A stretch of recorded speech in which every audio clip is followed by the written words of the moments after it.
All right, so welcome back here to day 2 of the Winter Fancy Food Show, and we are going to wrap up the day here with a lovely Blue Bottle coffee. Oh yeah, it's good. It's good to wrap the day up with It coffee, is, right? right? Yeah. Bryan Meehan, who is the CEO of Blue Bottle, welcome to the stage. Thanks for having me. Nice to have you. Yeah. All right, so yeah, I see you brought us some gifts, so that's Yeah. always a good thing. That starts the interview off the right way. Yes. These gifts are going to stay with you. Okay, perfect. All right, Bryan, let's get into a little bit about Blue Bottle, kind of what drew you two together, Blue Bottle and yourself. I'm not the founder of Blue Bottle. I basically came across Blue Bottle in 2009 when I moved to the US from the UK. Yep. Mm-hmm. I used to be the CEO, co-founder of a company called Fresh and Wild in London, which is the Whole Foods of London. All right. It's now part of Whole Foods. Yeah. And I've been in the sustainability world of food and cosmetics all my life, with nude skincare as well. Right. And I just came as a customer to the Ferry Building in 2009, came across this brand, Blue Bottle Coffee. Yep, there I you couldn't go. quite figure out the name because they never have the name of the company. They just had that bottle at the Ferry Building. I kept like, what is the name of that company at the Ferry Building? It serves delicious coffee. And then I was intrigued as to, my wife and I decided we were going to live in the US, and I had the skincare company at the time, but I wanted to be involved back in retail. I had retail at Fresh and Wild in London, and I wanted to be back in retail. And I love the food and drinks industry, and I just came across James Freeman at Blue Bottle in 2011, and I said, what are you doing with this company? I love it. Can I help you? And in 2012, we partnered together. We raised significant money, not a huge sum in today's terms, so it was about $20 million from investors from like Index Ventures and True Ventures in the city, and Google Ventures, but also individuals like Evan Williams from Twitter, Matt Mullenweg, who's the founder of WordPress, Tony Hawk, Jared Leto, Bono, a number of different people, great ones, to just help grow the company, because we were very much a San Francisco based, or not San Francisco, but Bay Area based brand. And we had just launched into New York and Williamsburg at the time I got involved. All right, great. And we raised the money and we launched it in LA, and then expanding the brand itself. At Abbot Kinney. And we bought Handsome Coffee in the Arts District. And Michael Phillips, who's the world barista champion stroke owner of Handsome Coffee, is still our sort of lead trainer and head of training at Blue Bottle. And he's been with the company ever since that date, as have a lot of people, including James. So nothing really changed then. It just kind of has been just a new expansion of it. Well, I mean, we actually don't like that expression at Blue Bottle, nothing's really changed, because I think that there's a motivation not to change things, but actually, as James and I talk about, there is a motivation to get better. A lot of companies here worry about with growth, just if I can just maintain what I have, then everything's going to be fine. But as you know, and I know, you can't succeed long term at that. So actually, we push ourselves to go to try and get better every year. It's kind of like the mantra. Well, what I mean by nothing changed, meaning quality. Usually that's the biggest thing when people start coming in and changing things at the organizational level, as people with are worried. Scale. I mean, the worry always, a company like Blue Bottle, and I see it in the industry today, is like with scale, it's so easy just to take shortcuts. And compromise on quality. And someone was also saying to me earlier on today that there's like a number of things in business that you have to focus on to be successful. Yeah, kind of, but if your coffee is not delicious, that's it. Kind of the basics. And I think, one of the things in the industry is that there's a temptation to go mass and to have this flavor, that flavor, this product, this new thing and ready to drink at the expense of quality. And I think that's a big issue in the industry today. It's like we need to go back to focusing on why we started in the industry in specialty coffee, is that these products have got to taste delicious. If they're not delicious, we shouldn't do it. Well, I've been following Blue Bottle for a very long time, I think pre even your arrival. And it was one of those brands here in San Francisco that I think helped kind of launch the, I'll call it craft coffee, approach, whether you have companies like, Four Barrel and, some of those types that have kind of emerged out of the scene here. And San Francisco coffee has been one that I think you guys are probably the icon of what great specialty coffee is here on the West Coast. So congrats on what you've done there. Thank you. All right, so let's get into Blue Bottle itself and kind of the scale of what you guys are doing today. approaching, obviously your involvement now with Nestle, Yeah. and that's given you some new opportunities. What kind of expansion and plans do you guys have going forward with Blue Bottle? Yeah, I think maybe I'll touch on the Nestle acquisition. Yeah, sure. I actually put out on social media back in 2017 that while I was CEO, I was going to commit to our customers that nothing was going to change at Blue Bottle, and that it still is the case. It's still run by me and the team that was there. There's not one person from Nestle involved in the business. We're a standalone entity. Yep. We don't report into any division of Nestle. And hats off to Nestle. If people are thinking of working with them, they're an incredible collaborator, and they recognize the power of the Blue Bottle brand. Right. And they basically say to everyone at Nestle, don't get in touch with Blue Bottle unless they need help from you. And that's just, I must be the luckiest CEO in the world. Well, what you're saying is, yeah. I get a chance to talk to CEOs of these big food companies worldwide, and one of the things that rings true from all of them, they all seem to have realized that when they're working with smaller emerging brands that are doing really well, like Blue Bottle, they've kind of just said, listen, it's time for us to leave those things alone. Yes. Let them do what they do best. Yes. We're a resource, not a catalyst or any other aspect of their business. Right. And I think that has really changed over just the last few years. Right. It hasn't been like that in the past. Right. If you got acquired by a big company, it was always a big fear. But now I think it's actually a great benefit to companies like yourself. So congrats on that. No, it's amazing. And in terms of things that we're doing new, this is probably the latest innovation. Okay. It's as everyone knows, Blue Bottle, we sell beans in our cafes. We don't have, unlike other coffee companies in the industry, we don't have a wide distribution of beans for sale because of one thing, and that's time. And time is the enemy of coffee. Yes. And we've never been able to be really comfortable and guarantee the freshness of products that can be on the shelf for 2 to 3, if not 4 months. Right. Until we found this technology, about 4 years ago, we acquired a company called Perfect Coffee, and it basically is able to encapsulate coffee without any oxygen. So in this can, so it's a packaging process. I'll show it to you. It's the first. Okay.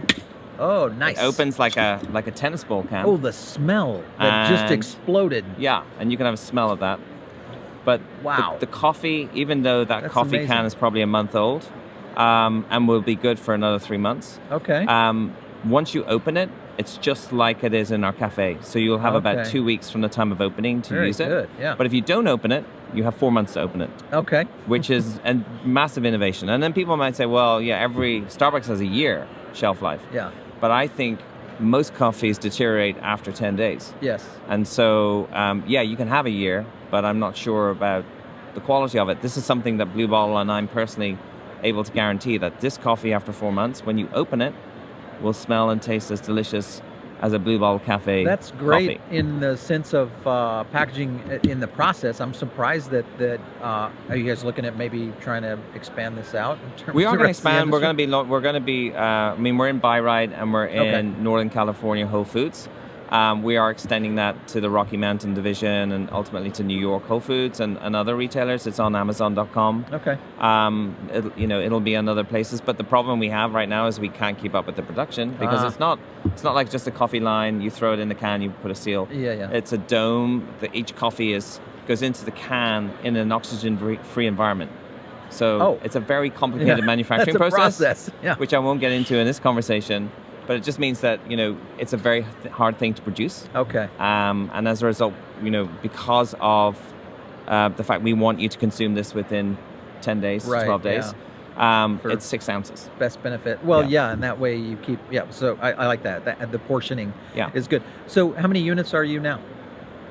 We don't disclose that. Okay. Oh, how many units of these cans or how many stores? Units of stores. Oh, stores, sorry. We have 65. I thought you were asking how many cans of coffee are you selling? It's like, No, I got that. Yeah. So 65 units, mostly California. No, we're in California, but we're also, we've got about 15 in LA, about 12 in New York. We've got 5 in DC, Washington, DC, 3 in Boston. We've got 10 in Japan.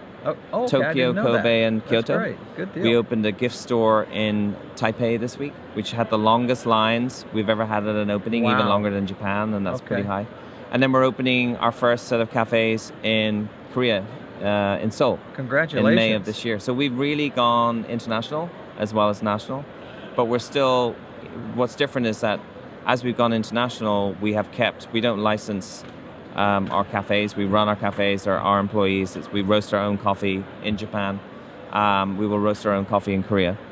And I Very think good. that the thing about Blue Bottle that you learn about what we do is like we only do things where we can control it. We control the quality of this can of cold brew because all you have to do is just open the can and drink it, and you're not going to interfere with it. Yeah. It's the same with our cafes. We pulled out of wholesaling coffee to cafes and the industry about 4 years ago because we couldn't control The quality. Yeah. People were writing to us and saying, I had a Blue Bottle in San Jose, and like we don't have a Wasn't cafe. the same, So yeah. it wasn't our cafe, it was Yeah. someone else's cafe. Yeah. Okay. So that is one thing I think that a lot of companies do lose sight of is the quality control, especially around a brand that you guys are so brand forward. You know, people can recognize you literally by a blue bottle. Right. Yes. Yes. So once you have that kind of insignia, I mean, it's almost like Nike. You know, that's a great compliment. Yeah. You have a certain expectation of quality, performance. All those things are carried through in just one simple element. Yeah, that, and is everyone's, there.